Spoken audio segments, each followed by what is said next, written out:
எண்ணிலடங்காத பக்தர்கள் தன்னுடைய கவலையிலிருந்து விடுபடுவதற்காக செய்யப்படுறது தான் இந்த பாலபிஷேகம்.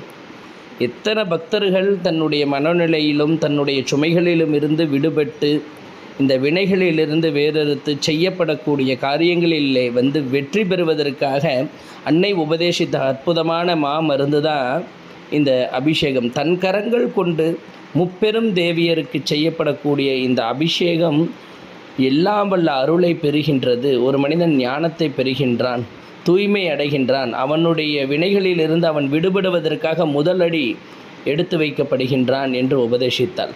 தன் பக்தர்கள் அவ்வளவு நிலைகளில் இருந்து தோய்வாகி மீண்டும் ஒரு புதிதாக ஒன்று நான் துவங்கப் போக உள்ளேன், அதாவது எந்த ஒரு வேலையை நான் செய்வதற்காக ஆரம்பிக்கப் போகிறேங்க பொழுது இந்த அன்னையினுடைய சன்னிதானத்தில் நடைபெறக்கூடிய பாலபிஷேகம் அதற்கு மிகப்பெரிய வெற்றி கொடியாக திகழுது.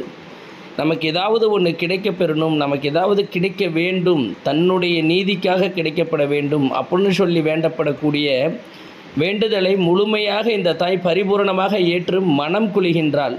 மனம் குளிர்ந்து தன் பக்தர்களுக்கு மெய்மறந்து அருளை புரிகின்றாள் என்பதுதான் இந்த அற்புதம். இது அன்னை தன் ரூபமாக உபதேசித்தது தான் இந்த அபிஷேகம். நிறைய பேருக்கு வழிகாட்டியாகவும் திகழ்ந்தது, நிறைய பேருக்கு வழியை போக்கியதும் இந்த அபிஷேகம் அப்படின்னு சொல்கிறது தான். இரவெல்லாம் கண் விழித்து அவளுடைய திருவடியை சரணாகதி அடைந்து சர்வமே அவள் என்று அவள் நாமத்தை முழுமையாக பற்றி அவளே முழுமையானவள், அவளே அண்டத்தில் நிறைந்தவள், எங்கும் அவளே என்று நினைத்து தொழுதாரை ஒருவரையும் இந்த மேச்சேரி தாய் கைவிட்டதே கிடையாது. தன்னுடைய பக்தர்களுக்காக தான் என்று எழுந்து தர்மத்தை உபதேசித்தவள் யாரென்றால் இவள்தான். தனக்கென்று தான் என்கின்ற பெரும் மாயையை விடுபடச் செய்கின்ற தன் பக்தர்களினுடைய பெரும் குருவாக அமர்ந்தவள் இந்த அன்னைதான். அற்புதம் நிறைந்தவள்.